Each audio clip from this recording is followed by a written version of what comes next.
Ayan guys, meron tayong gagawing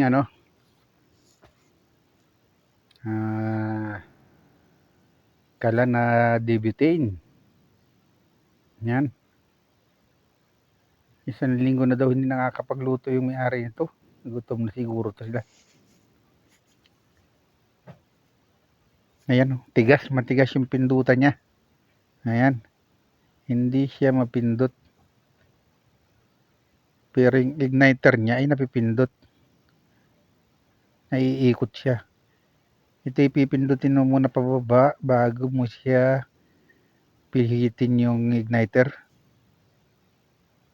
o lighter. Lighter niya. Yan, napakatigas. Yan.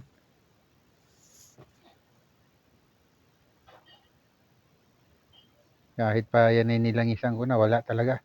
Ito ay nasugatan yung mechanism niya, kaya ganito. Yan o, tigas.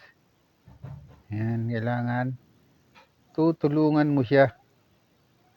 Tutulungan mo siya doon sa may puno doon. Yan o.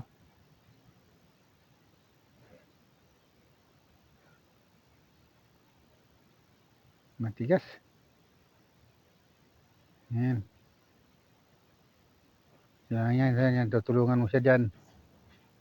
Kasi nasugatan yung kanyang mechanism. Lata lang kasi yan. Siguro may naggamit na hindi naman marunong. Kaya ganyan ang nangyari. Yan. Yan.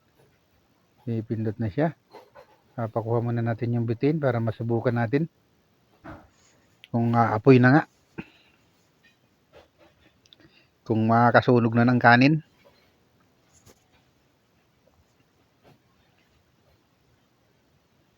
Yan, tinutulungan natin dito. Bago siya itulak yung butane. Kailangan itulak kasi yung butane.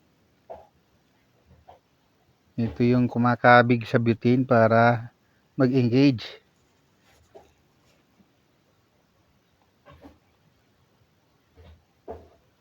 Ayan o. Kailangan itutulungan mo dito sa may banda rito para hindi napupwersa.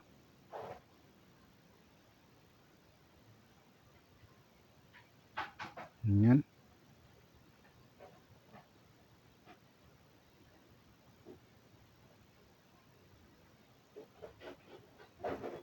Yan ha. Lata lang kasi ang mechanism nito. Hindi pwedeng pabara-bara ang paggamit ng ganito. Ayan. Nandiyan na yung butane.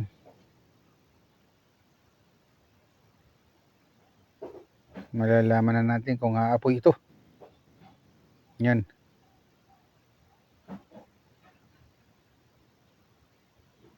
Okay. Yan yung may-ari.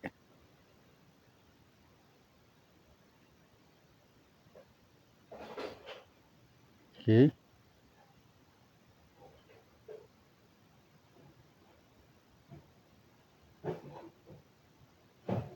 Ayan.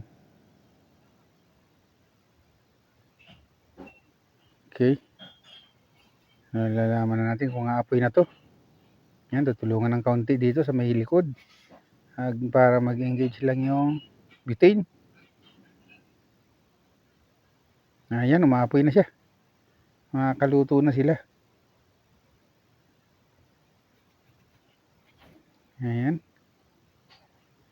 Pwede nang iuwi ito at magkapagluto na ulit sila. Ayan, kinuha na. Thanks for watching guys. Ayos na. Yan ay nakatulong na tayo. Yan ay tulong lang natin. Yan ay mga mababait na bata. Yan dito na nagtitiklo pa ng damit. Yan, thank you.